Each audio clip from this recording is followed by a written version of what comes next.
Hello बच्चों, पिछले lecture में हमने मौलिक अधिकारों के बारे में पढ़ा था, जिसमें कि हमने अपने मूल संविधान में जो हमें 7 प्रकार के मौलिक अधिकार दिए गए थे उनके बारे में पढ़ा था और सीखा था।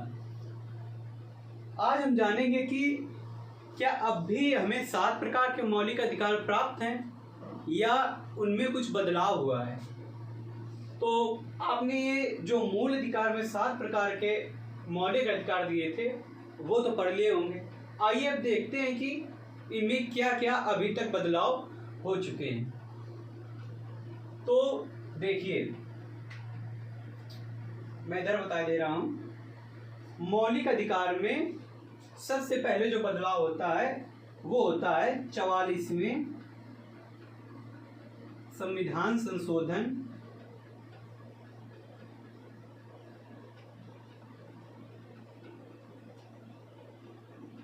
1978 के द्वारा।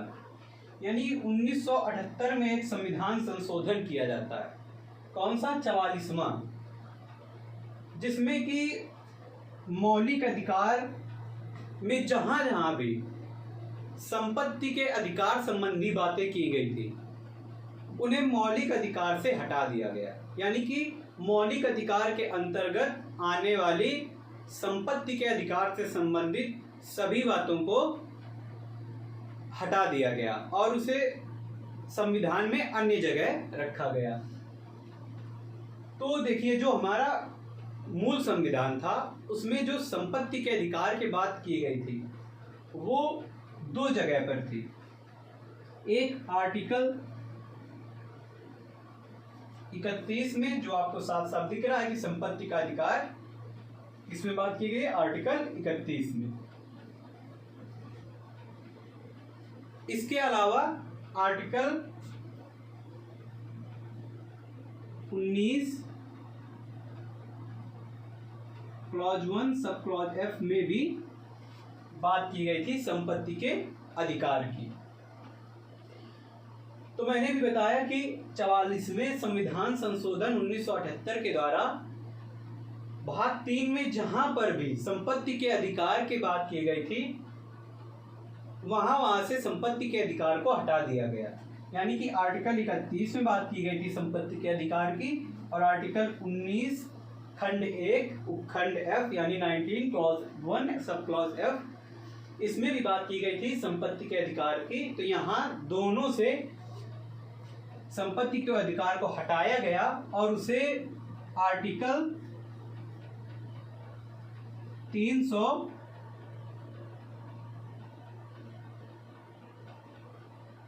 का यानी 300 का में डाल दिया गया या 300A में डाल दिया गया। ठीक, जो कि भाग 12 में।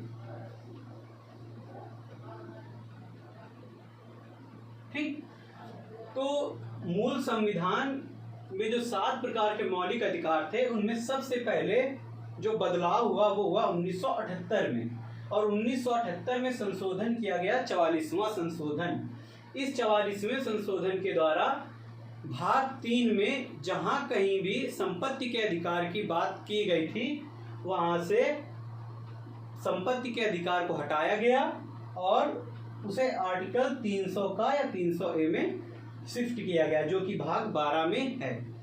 अब आपके मन में आएगा कि आर्टिकल 31 में भी संपत्ति के अधिकार की बात है, article 19 clause 1 sub clause F में भी बात की गई है संपत्ति के अधिकार की। तो क्या ये दोनों एक ही थे या दोनों में कुछ अंतर था? तो देखिए, समझिए, जो आर्टिकल 31 था उसमें संपत्ति के उचित मुआवजे की बात की गई थी। संपत्ति के लिए उचित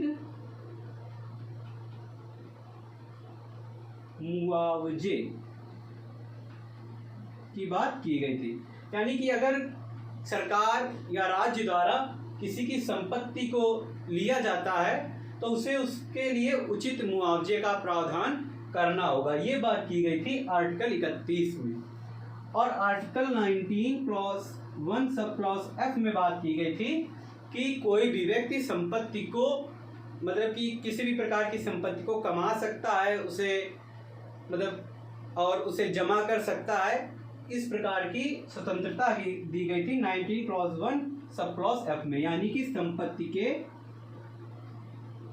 अर्जन यानी संपत्ति को कमाने के लिए, व्ययन यानी कि खर्च करने के लिए कोई रोक टोक नहीं होगी कि वो कहाँ पर खर्च कर रहा है, और उसको धारण करने यानी कि उसको जमा करने की स्वतंत्रता दी गई थी।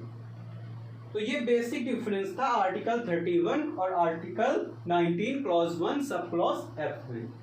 तो सबसे पहला जो मूल संविधान में बदलाव हुआ वो यही हुआ कि 44वें संविधान संशोधन 1978 के द्वारा संपत्ति के मूल अधिकार को भाग 3 से शिफ्ट करके भाग 12 में कर दिया गया और उसके लिए आर्टिकल 300 का प्रावधान किया गया।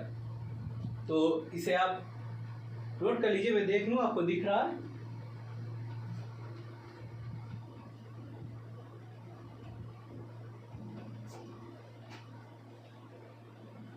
ये थोड़ा सा नीचे चला गया यहाँ पर, मैं इसे इधर लिख देता हूं। ये है भाग 12 में, ठीक। यहाँ पर लिखा है, सुन लीजिए, संपत्ति के अर्जन, व्ययन यानी खर्च करने के, और धारण यानी जमा करने के लिए। अर्जन मतलब कमाने के लिए, ठीक। तो ये हो गया हमारा, यहां से संपत्ति का अधिकार हट गया। तो इस प्रकार जो हमारा संविधान, जो मूल संविधान था, उसमें से एक अधिकार हटता है जो कि था हमारा संपत्ति का अधिकार, ठीक। इसे मैं मिटा रहा हूं।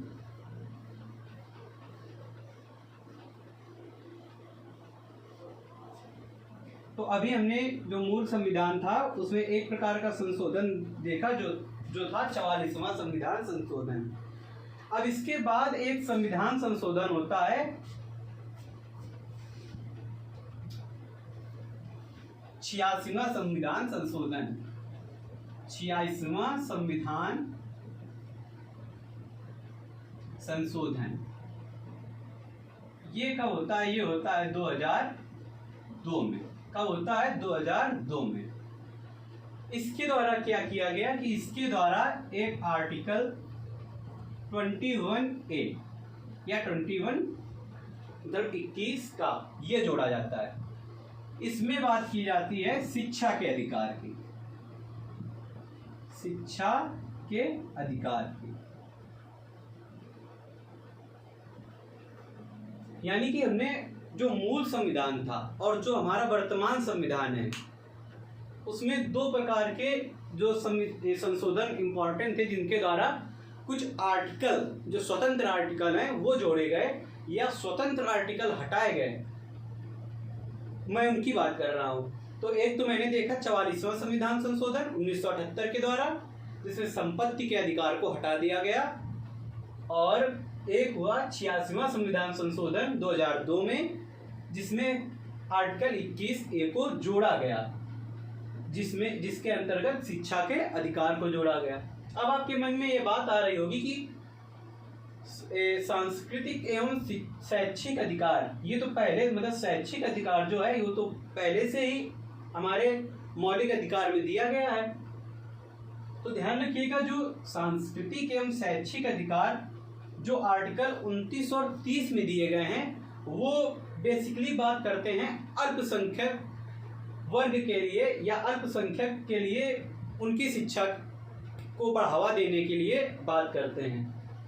लेकिन जो ये आर्टिकल 21A में शिक्षा का अधिकार की बात की गई, ये शिक्षा के अधिकार की स्वतंत्रता, यानी कि ये सब के लिए, यानी सबको शिक्षा पहुंचे, उसमें कोई एक विशेष वर्ग या संप्रदाय ये शामिल ना हो। जो आर्टिकल 21 से जोड़ा गया है ये सभी के लिए शिक्षा के अधिकार की बात करता है, जबकि जो आर्टिकल 29 और 30 में सांस्कृतिक एवं शैक्षिक अधिकार की बात की गई है उसके अंतर्गत अल्पसंख्यक वर्ग के लिए शिक्षा को बढ़ावा देने के लिए बात की गई। तो ये 21 और जो हमारा 5वां मौलिक अधिकार है इसके बीच में बेसिक अंतर था। तो स्वतंत्रता का जो अधिकार था उसमें एक और अधिकार शामिल हुआ, शिक्षा का अधिकार, यानी कि आर्टिकल 21A शामिल हो गया, ठीक। तो अब आपके सामने जो ये बात लिखी है, ये है हमारे वर्तमान में मौलिक अधिकारों की मतलब रूपरेखा। समता का अधिकार, स्वतंत्रता का अधिकार, शोषण के विरुद्ध अधिकार, धार्मिक स्वतंत्रता का अधिकार, सांस्कृतिक एवं शैक्षिक अधिकार, संवैधानिक उपचारों का अधिकार। यानी कि अब वर्तमान में अगर बात की जाए तो हमारे पास कितने मौलिक अधिकार हैं? हमारे पास हैं 6 मौलिक अधिकार। कितने मौलिक अधिकार हैं? 6 मौलिक अधिकार, ये जो कि क्रम से लिखे हुए हैं। ठीक, इसमें एक आर्टिकल जो कि 86वें संविधान संशोधन 2002 के द्वारा जोड़ा गया, वो क्या है? शिक्षा का अधिकार। इस प्रकार हमने अभी वर्तमान में हमारे मौलिक अधिकार की क्या संख्या है या उनकी क्या स्थिति है उसके बारे में जाना। इससे आपको अंदाजा लग गया होगा कि हमें अपने मौलिक अधिकार मुख्य रूप से आर्टिकल 14 से लेके 32 तक पढ़ने हैं। तो आपके मन में आ रहा होगा कि जब मैं मौलिक अधिकार के बारे में बता रहा था तो मैंने आर्टिकल बताए थे आर्टिकल 12 से लेके आर्टिकल 35 तक। तो बाकी जो 12, 13 और उधर आर्टिकल 33, 34, 35 हैं, उनमें क्या दिया गया है? अब आपके मन में ये सवाल उठ रहा होगा, क्योंकि मौलिक अधिकार जितने थे वो तो आपने आर्टिकल 14 से लेके 32 तक देख लिए। तो देखिए, जब आर्टिकल 34, 33, 34, 35 आएगा तब मैं उसकी बात करूंगा। अभी मैं बात करता हूँ आर्टिकल 12 और 13 की। देखिए, जब हम लोग मौलिक अधिकार पढ़ रहे होंगे तो उनमें जगह जगह पर राज्य शब्द आएगा। जैसे मैंने मौलिक अधिकार पढ़ाते हुए बताया था कि जो मौलिक अधिकार होते हैं, अधिकांश मौलिक अधिकार राज्य के लिए नकारात्मक होते हैं। तो ये राज्य क्या है, इसको बताने के लिए संविधान में एक आर्टिकल जोड़ा गया, जो कि आर्टिकल है आर्टिकल 12।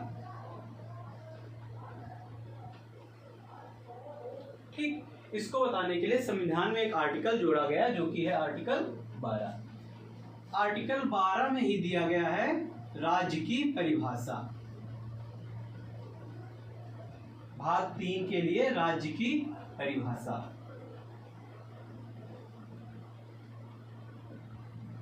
देखिए, राज्य क्या होता है, अगर मैं इसे आपको बताना चाहूं तो देखिए, राज्य के अंतर्गत जो हमारी संसद है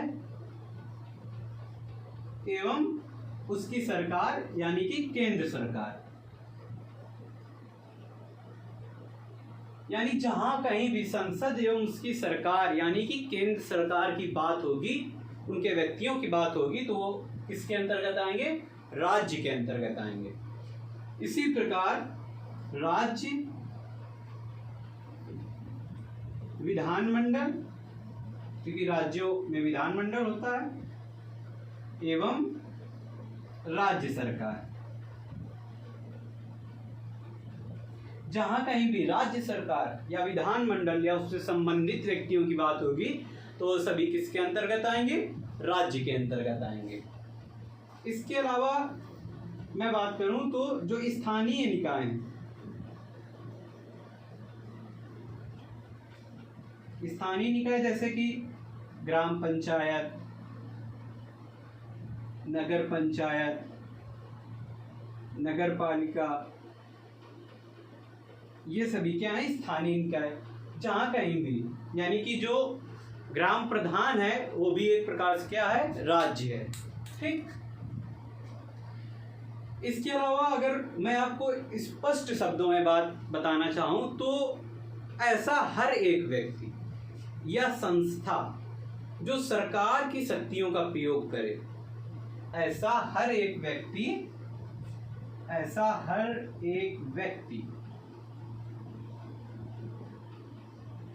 या संस्था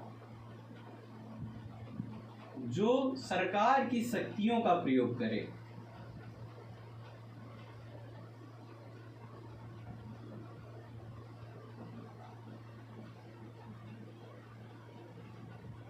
वह राज्य है। यानी कि आप अपने जिले के कलेक्टर यानी जो जितने भी अधिकारी हैं, जैसे कलेक्टर, डीएम, एसडीएम, इन सबको राज्य बोल सकते हैं। यानी ऐसा हर एक व्यक्ति या संस्था जो सरकार की शक्तियों का प्रयोग करे वह राज्य है। ठीक, तो आपको जो राज्य है क्या होता है ये पता चला होगा। तो आर्टिकल 12 में बात की गई है राज्य की परिभाषा के बारे में कि राज्य क्या है।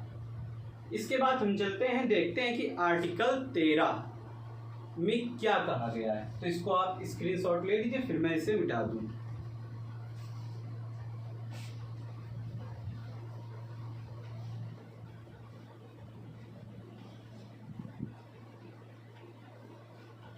आपको आर्टिकल 12 समझ में आ गया होगा।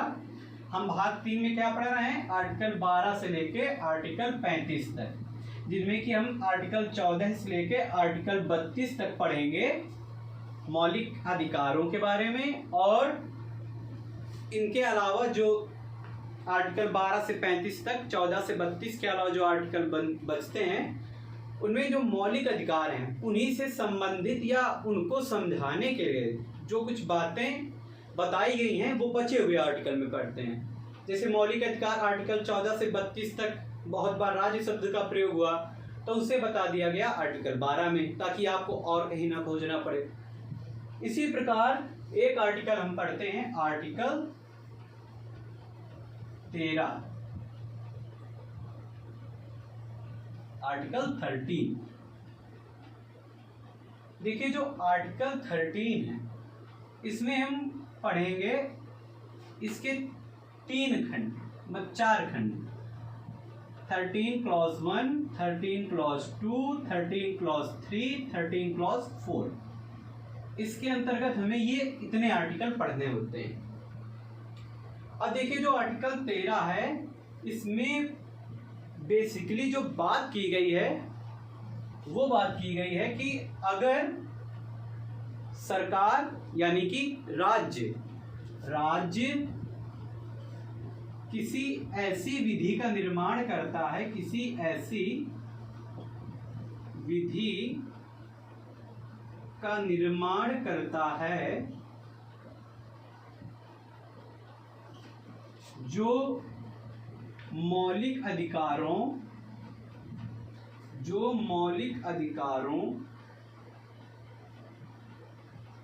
के विरुद्ध हो, जो मौलिक अधिकारों के विरुद्ध हो,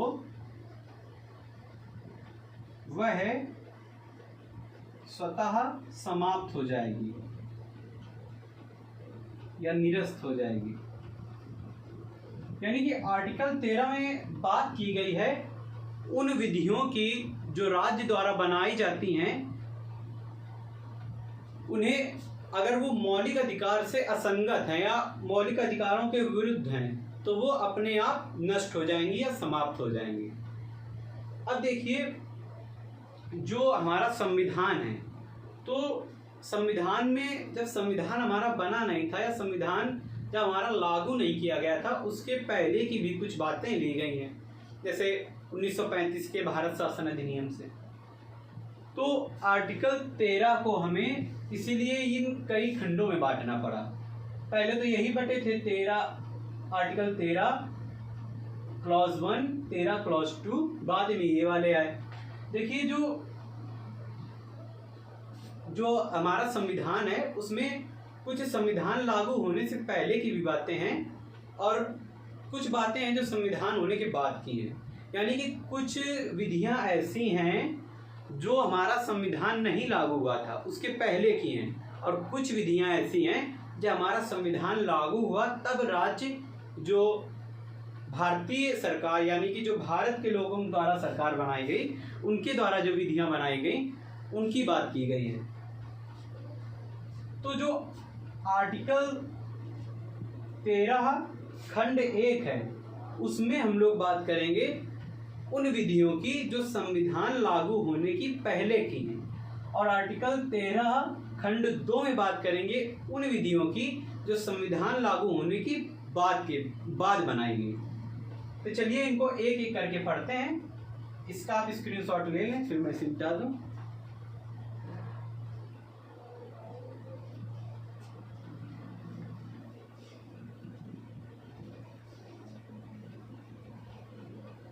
तो हम स्टार्ट करते हैं आर्टिकल 13 क्लॉज 1 से। ठीक, मैंने बताया कि जो आर्टिकल 13 क्लॉज 1 है ये बात करता है उन विधियों की जो संविधान लागू होने से पूर्व की है, यानी कि संविधान लागू होने के पूर्व की विधियां।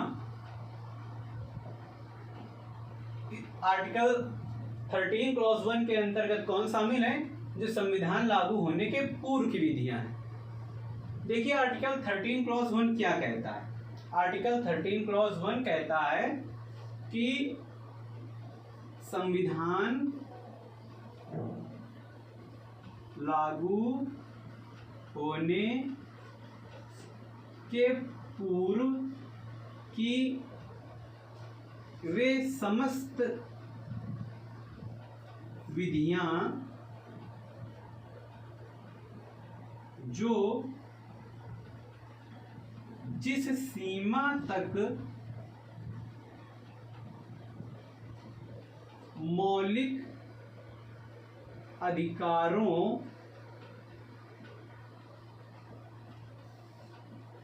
का हनन करती हैं वह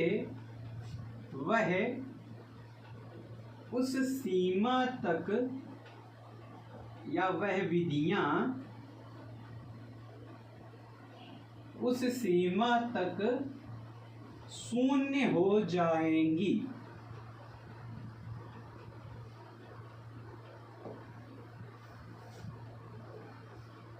देखिए जब मैं अभी आपको आर्टिकल 13 बता रहा था तो मैंने बताया था कि आर्टिकल 13 बेसिकली बात किसकी करता है? उन विधियों के निरस्त करने को, उन विधियों के शून्य करने को जो मौलिक अधिकारों का हनन या मौलिक अधिकारों का उल्लंघन करती हैं। उसमें ही आर्टिकल 13 को कई खंड में बांटा गया। Article 13 clause 1, 13 clause 2, 13 clause 3, 13 clause 4, जिसमें कि आर्टिकल 13 क्लॉज 1 उन विधियों की बात करता है जो संविधान लागू होने से पूर्व की हैं। यानी कि 13 क्लॉज 1 बात करता है संविधान लागू होने से पूर्व की उन विधियों की जो मौलिक अधिकारों का हनन कर रही होती हैं या मौलिक अधिकारों का उल्लंघन कर रही होती हैं। यानी लिखी बात को समझिए। देखिए कोई जैसे संविधान लागू होने से कोई पहले की विधि है और मौलिक अधिकार जो हमारे वर्तमान में है, तो अगर उस विधि में कोई ऐसी बात लिखी है या मान लीजिए कोई विधि मान लीजिए किसी पैराग्राफ के रूप में है, वो मौलिक अधिकारों का हनन कर रही हो। अगर ऐसा भी हो सकता है कि जो विधि है उसमें लिखी हुई हर एक बात या उसकी पूरी बात मौलिक अधिकार का हनन ना कर रही हो, उस विधि का कुछ पार्ट या उस विधि का कुछ हिस्सा मौलिक अधिकारों का हनन कर रही हो, तो जो उतना हिस्सा है उस विधि का, जितना हिस्सा मौलिक अधिकारों का हनन कर रहा होगा, उतना हिस्सा शून्य हो जाएगा। यहाँ देखिए शब्द प्रयोग किया गया है शून्य होने का। यहाँ शब्द ये नहीं प्रयोग किया गया है कि रद्द हो जाएगा। देखिए शून्य होने से तात्पर्य ये है कि जब तक मौलिक अधिकारों का वह विधि हनन कर रही है तब तक वह लागू नहीं होगी।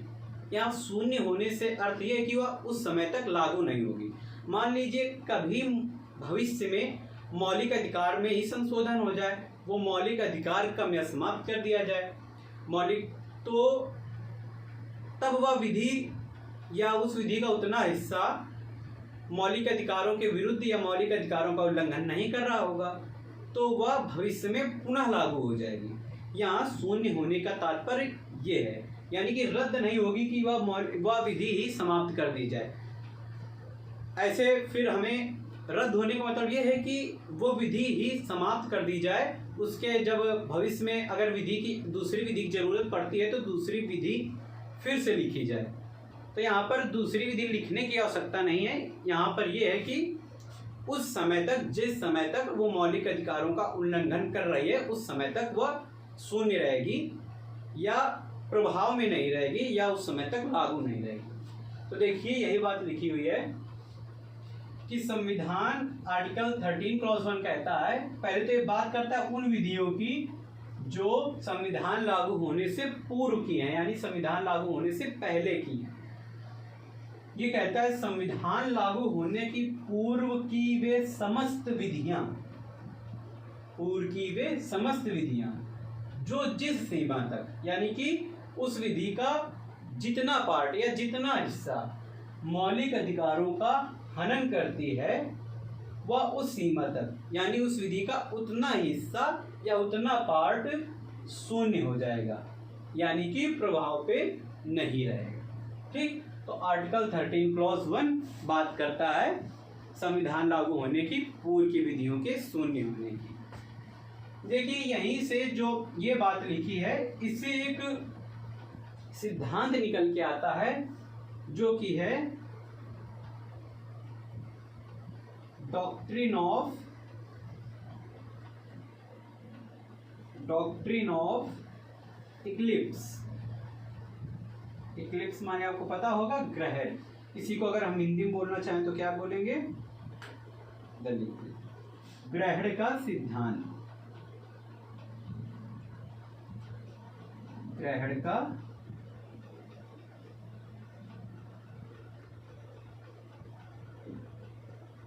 सिद्धांत। ठीक, तो जो ये बात लिखी है इसी से निकल के आता है डॉक्ट्रिन ऑफ इक्लिप्स या ग्रहण का सिद्धांत या अध्यारोपण का सिद्धांत। अगर आपसे कोई पूछे कि डॉक्ट्रिन ऑफ इक्लिप्स कहाँ से निकल के आता है या अध्यारोपण का सिद्धांत या ग्रहण का सिद्धांत कहाँ से निकल के आता है, तो आप क्या बताएंगे? Article 13 clause 1। ठीक, तो देखिए डॉक्ट्रिन ऑफ इक्लिप्स क्या होता है या ग्रहण का सिद्धांत। देखिए इसका मतलब होता है कोई भी विधि जो जिस सीमा तक मौलिक अधिकारों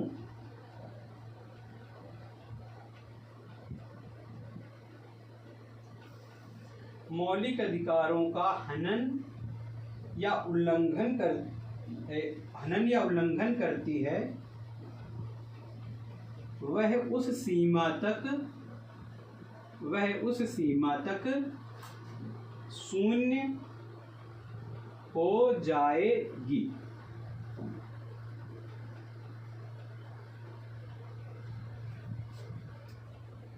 यदि भविष्य में वह विधि या उस विधि का हिस्सा मौलिक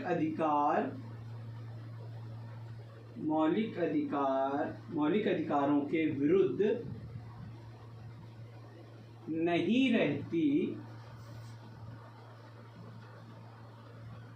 तो वह पुनः प्रभाव में आ सकती है।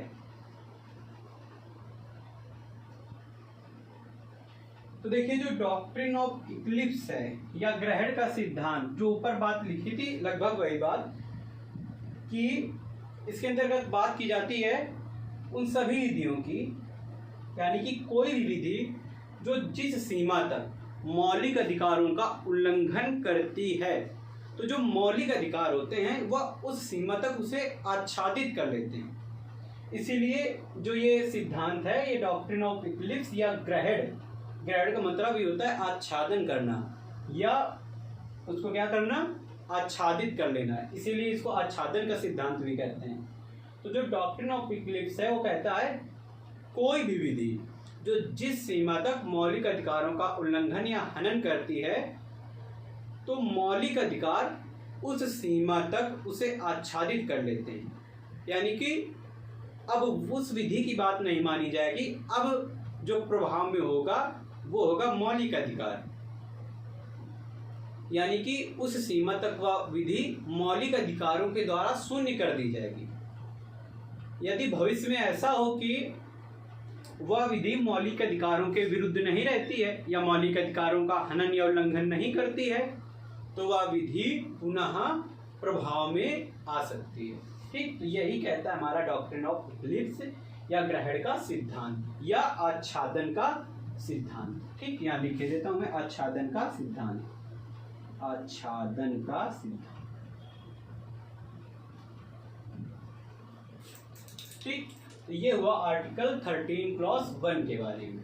इसे जल्दी इसका स्क्रीनशॉट लीजिए, फिर मैं इसे मिटा दूं।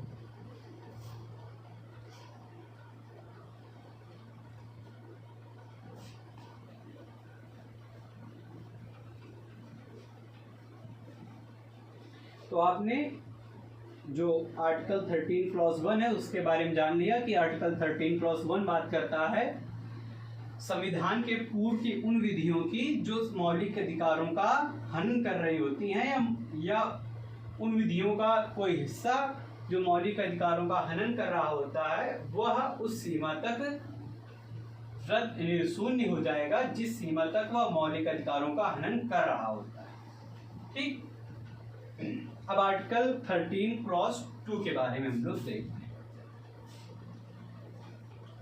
आर्टिकल 13 क्लॉज 2, तो मैंने आपको बताया था जो आर्टिकल 13 क्लॉज 1 है वो बात करता है संविधान लागू होने के पूर्व की विधियों की, और जो आर्टिकल 13 क्लॉज 2 है वो बात करता है संविधान लागू होने के बाद की विधियों की। संविधान लागू होने के बाद की विधि, ये क्या कहता है? देखिए आर्टिकल 13 क्लॉज 2 कहता है कि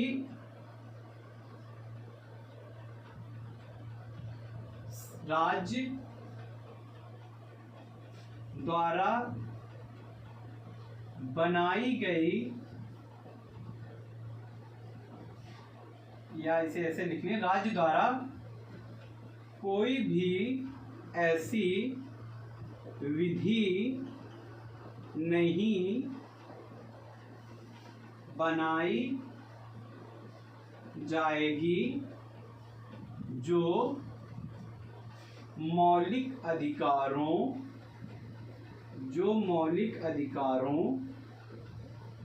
को कम या समाप्त करती हो।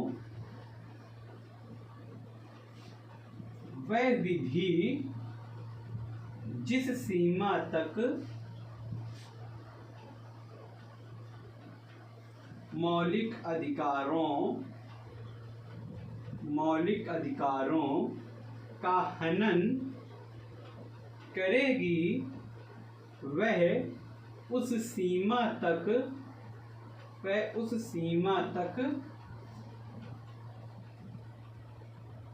शून्य हो जाएगी। ठीक, तो बात वही है कि जो आर्टिकल 13 का जो बेसिक है, आर्टिकल 13 का बेसिक क्या है कि ऐसी विधियां जो मौलिक अधिकारों का हनन या उल्लंघन करती हैं वे शून्य हो जाएंगी। ठीक, जो आर्टिकल 13 क्लॉज 1 है वो उन विधियों की बात कर लेता है जो संविधान लागू होने के पहले की हैं, और आर्टिकल 13 क्लॉज 2 उन विधियों की बात कर लेता है जो संविधान लागू होने के बाद की है।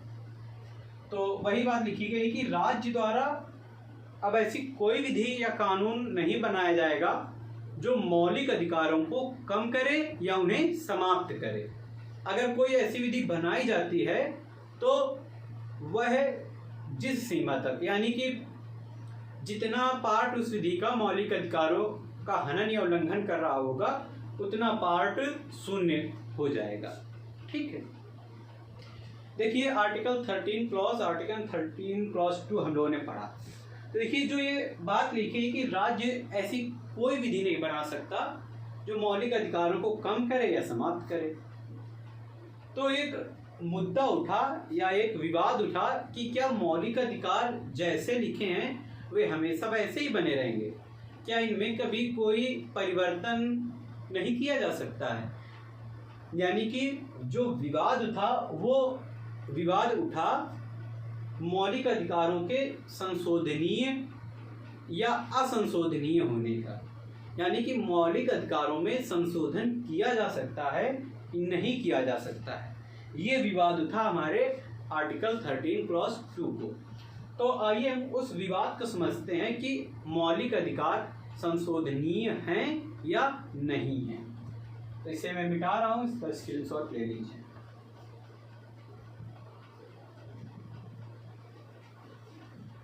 तो अब हम बात करेंगे मौलिक अधिकारों के संशोधनीय या असंशोधनीय होने की।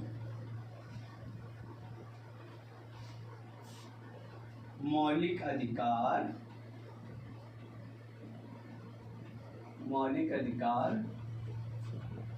संशोधनीय हैं या नहीं, हम अब लोग इस विषय पर चर्चा करेंगे। तो देखिए, जब हमारा संविधान लागू हुआ 26 जनवरी 1950, उसके लगभग एक साल बाद ही 1951 में ये विवाद उठ खड़ा हुआ कि मौलिक अधिकार को हम संशोधित कर सकते हैं या नहीं कर सकते। तो देखिए, 1951 में एक केस होता है शंकरी प्रसाद केस। आपको ये केसेस याद रखने पड़ेंगे। तो 1951 में एक केस होता है शंकरी प्रसाद केस। इस केस में ये विवाद उठा कि मौलिक अधिकार संशोधनीय हैं या नहीं। तो देखिए, मौलिक अधिकार संशोधनीय हैं या नहीं, इसके लिए न्यायालय की तरफ से जो निर्णय आता है वो क्या होता है। तो न्यायालय ने इसमें निर्णय दिया या सुप्रीम कोर्ट ने इसमें निर्णय ये दिया कि जो मौलिक अधिकार हैं वो संशोधनीय हैं। मौलिक अधिकार संशोधनीय हैं, ठीक। लेकिन उनमें संशोधन जो किया जाएगा वो किया जाएगा विशेष बहुमत से। किससे किया जाएगा? विशेष बहुमत से। देखिए, विशेष बहुमत, साधारण बहुमत, ये क्या है, मैं ये किसी दिन एक क्लास लेकर, एक्स्ट्रा क्लास लेके उसमें आपको ये एक्सप्लेन कर दूंगा। अभी बेसिकली समझ लीजिए कि विशेष बहुमत का मतलब है 2/3 बहुमत, ठीक। तो जो न्यायालय ने फैसला दिया उसमें शंकरी प्रसाद केस में न्यायालय द्वारा ये फैसला दिया गया कि जो मौलिक अधिकार हैं वो संशोधनीय हैं, लेकिन उनमें संशोधन विशेष बहुमत से होगा, ठीक। ये नहीं कि उनमें हमें कोई साधारण विधेयक पारित कर दें, कि एक साधारण विधेयक पारित कर दें और साधारण विधेयक से ही मौलिक अधिकारों में परिवर्तन कर दें, ये नहीं किया जाएगा। यानी कि शंकरी प्रसाद केस में कहा गया कि मौलिक अधिकार संशोधनीय हैं, लेकिन उनमें संशोधन यानी कि उनमें परिवर्तन हमेशा विशेष बहुमत से किया जाएगा, न कि साधारण विधेयक पारित करके, ठीक। तो ये पहला केस होता है। इसके बाद लगभग 14 साल तक यही स्थिति बनी रहती है। फिर उसके बाद 1965 में एक केस होता है सज्जन सिंह केस। सज्जन सिंह केस, इस केस में भी जो न्यायालय है, न्यायालय द्वारा जो अपना पहले का फैसला है, यानी कि मौलिक अधिकार संशोधनीय हैं, ये बरकरार रखा गया। इसमें भी मौलिक अधिकारों को संशोधनीय ही बताया गया, ठीक। तो जो दो ये केस हुए, इनमें तो अभी तक फिलहाल मौलिक अधिकार संशोधनीय ही बने रहे। इसके बाद एक केस होता है 1967 में, जो कि था गोलकनाथ केस। गोलकनाथ केस 1967 में, यानी कि लगभग 16 साल बाद इसकी जो पहला केस था।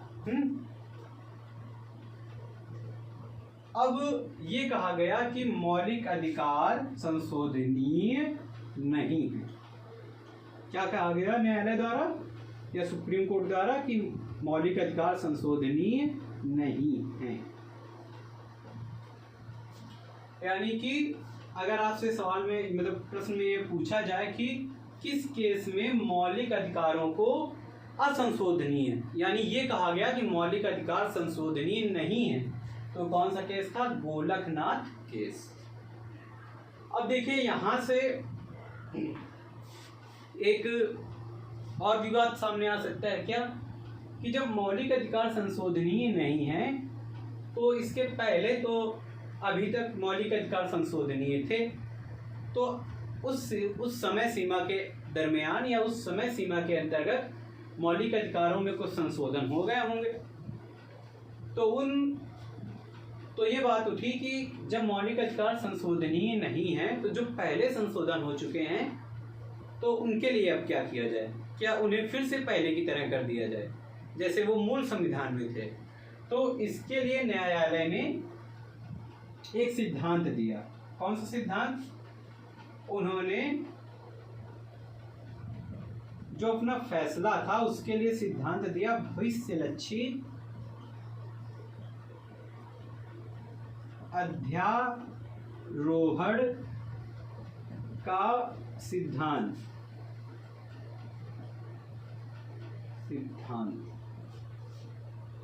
ठीक, यानी कि doctrine of prospective over ruling.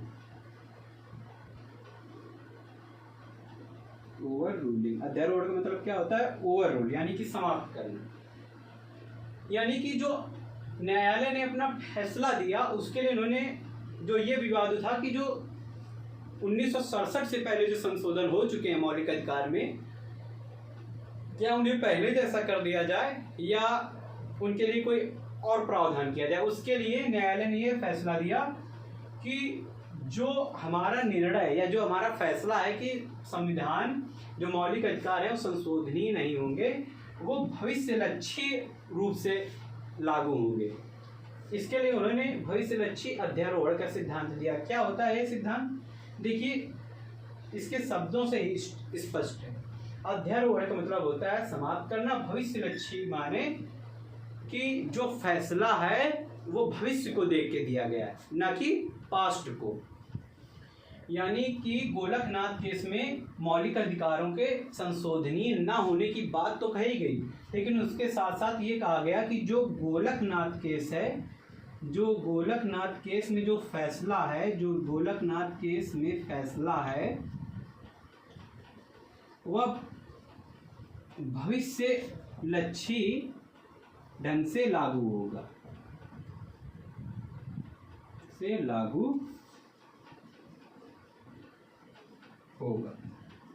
अर्थात भविष्यलक्षी ढंग से लागू होने का मतलब क्या है कि 1967 से पहले, यानी कि जब न्यायालय द्वारा यह फैसला सुनाया गया है, उससे पहले संविधान में क्या संशोधन हुए हैं उससे न्यायालय को मतलब नहीं है, मतलब कि वो संशोधन उसी तरह बने रहेंगे।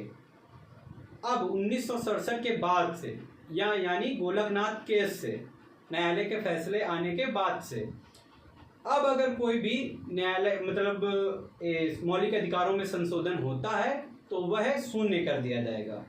यानी कि गोलकनाथ केस के बाद से संसद या राज्य कोई भी ऐसा कानून या विधि नहीं बनाएगी जो मौलिक अधिकारों का हनन कर रही हो। यानी कि मौलिक अधिकारों में अब संशोधन नहीं होगा। ये कब बात कही गई? 1967 यानी गोलकनाथ केस में। ठीक, अगर आपसे कोई पूछे कि भविष्यलक्षी अध्यारोहण का सिद्धांत किस केस में सामने आया तो आप क्या बताएंगे? गोलकनाथ केस 1967 में। ठीक, तो ये केस 3 हमने पढ़े। अभी 1967 तक आते आते स्थिति क्या बन गई मौलिक अधिकारों में संशोधन होने की कि मौलिक अधिकार संशोधनीय नहीं है। अब देखिए इसके बाद 1971 में मौलिक अधिकारों में तो परिवर्तन नहीं किया गया, लेकिन सीधे संविधान संशोधन ही कर दिया गया। यानी कि 1971 में 24वां संविधान संशोधन किया गया। 24वां संविधान संशोधन, इसके अंतर्गत कोई परिवर्तन तो नहीं किया गया, लेकिन आर्टिकल 13 क्लॉज 4 जोड़ दिया गया।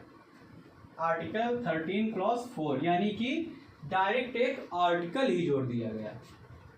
इसको मैं मिटा रहा हूं। देखिए आर्टिकल 13 क्लॉज 4 क्या कहता है। अभी तक 1967 तक या कहें कि 1971 से पहले तक क्या स्थिति बनी थी, 1967 से 71 के बीच में, कि मौलिक अधिकार संशोधनीय नहीं है। लेकिन जब 1971 में 24वें संविधान संशोधन के अंतर्गत आर्टिकल 13 क्लॉज 4 जोड़ा गया, तो उसमें कहा गया कि मौलिक अधिकारों में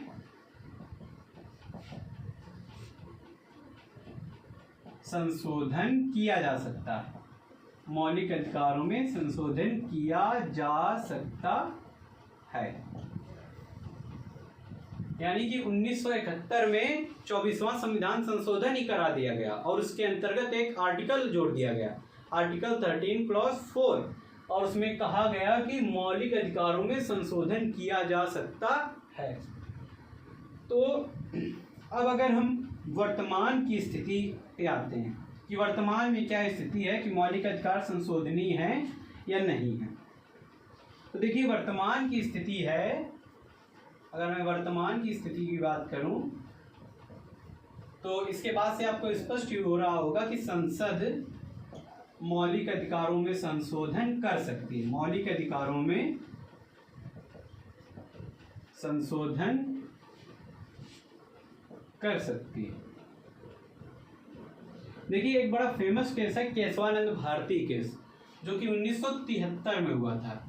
इसमें भी जो न्यायालय का ये मतलब न्यायालय का नहीं, जो संसद के द्वारा 24वां संविधान संशोधन किया गया, उसको 1973 में केशवानंद भारती केस में जो न्यायालय द्वारा फैसला दिया गया, उसमें इस संशोधन को क्या बताया गया, उचित ठहराया गया या सही ठहराया गया। ठीक, तो अगर आपसे, क्योंकि केशवानंद भारती केस आप ज्यादातर जगह पढ़ते हैं, तो आपसे कोई पूछे कि केशवानंद भारती केस में मौलिक अधिकारों को संशोधनीय बताया गया या नहीं बताया गया न्यायालय द्वारा, तो आप क्या मानेंगे कि हाँ बताया गया, क्योंकि इसमें आर्टिकल 13 क्लॉज 4 को या 24वें संविधान संशोधन को सही माना गया।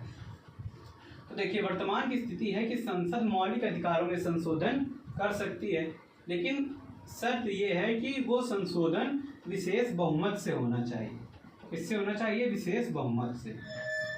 लेकिन एक बात और है कि अगर मौलिक अधिकारों में कहीं भी मूल ढांचा पाया जाता है, मूल ढांचा क्या है मैंने आपको बताया था कि आगे इसको और डिटेल में पढ़ना है, फिर भी मैंने आपको इसका थोड़ा सा संकेत दिया। लेकिन मूल ढांचा वो है जहाँ पर संशोधन नहीं किया जा सकता, मतलब संविधान में वे भाग या वे तथ्य या वे प्रावधान जहाँ संशोधन नहीं किया जा सकता, वे सभी क्या है? मूल ढांचे। तो यदि मौलिक अधिकारों के अंतर्गत कोई मूल ढांचा पाया जाता है या बेसिक स्ट्रक्चर पाया जाता है, तो वहां पर हम लोग संशोधन नहीं कर सकते। ठीक, तो वर्तमान की स्थिति ये है कि मौलिक अधिकारों में संसद संविधान संशोधन जो कि विशेष बहुमत से होगा, उसके द्वारा मौलिक अधिकारों में परिवर्तन कर सकती है। लेकिन ध्यान रखना होगा कि यदि मौलिक अधिकार में कहीं भी मूल ढांचा पाया जाता है तो संसद के द्वारा उसमें संशोधन नहीं किया जाएगा। ठीक है, तो ये बात होगी हमारे आर्टिकल 13 क्लॉज 3, आर्टिकल 13 क्लॉज 2 की, उससे जन्मे मौलिक अधिकारों के संशोधनीय या असंशोधनीय होने के विवाद की, और मौलिक अधिकार संशोधनीय है या नहीं उसकी वर्तमान स्थिति की। अब एक आर्टिकल बचा इसमें, आर्टिकल 13 क्लॉज 3, आर्टिकल 13 क्लॉज 3। तो अब हम पढ़ते हैं आर्टिकल 13 क्लॉज 3 के बारे में। देखिए अभी तक हमने आर्टिकल 13(1), 13 क्लॉज 2, 13 क्लॉज 4 पढ़ा। उसमें हम बार बार एक शब्द का प्रयोग कर रहे थे, वो शब्द था विधि। तो आर्टिकल 13 क्लॉज 3 में यही बताया गया था कि ये विधि क्या है, यानी कानून किसको माना जाएगा। तो देखिए, जो संसद या विधानमंडल,